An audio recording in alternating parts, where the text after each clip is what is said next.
healthy diet is essential for the management of diabetes.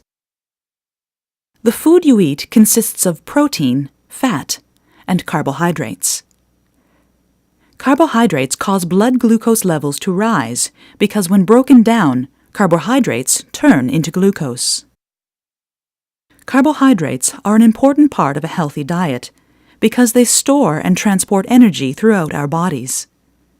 Brown rice, whole grain bread, whole wheat pasta, and fruits and vegetables are all good sources of carbohydrates. As a person with diabetes, it is important to carefully monitor your carbohydrate intake, as high blood glucose levels can lead to health complications. To determine your target carbohydrate intake, your activity level, size, and lifestyle must be taken into consideration.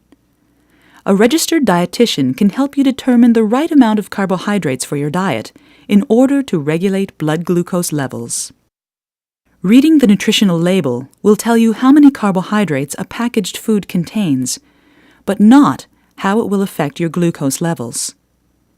Find the total grams of carbohydrates and subtract the grams of fiber to figure out how many carbohydrates will be absorbed into your bloodstream.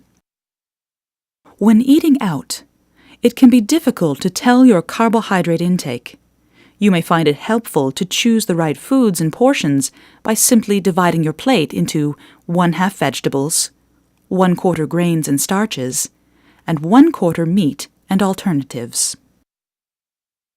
Rather than simply counting carbohydrates, the type of carbohydrate you choose is important.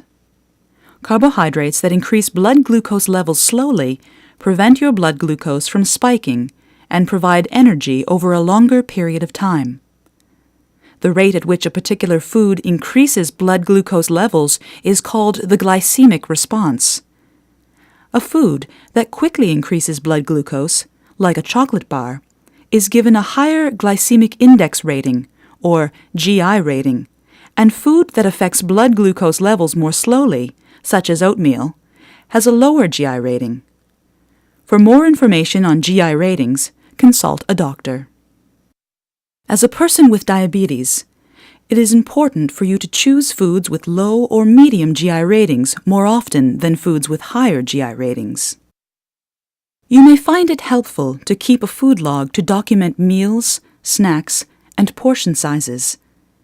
This gives you the opportunity to look back to see if you have been selecting a diversity of foods from all 4 food groups.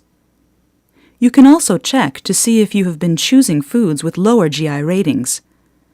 When seeing a registered dietitian, a food log can be helpful in demonstrating your pattern of eating.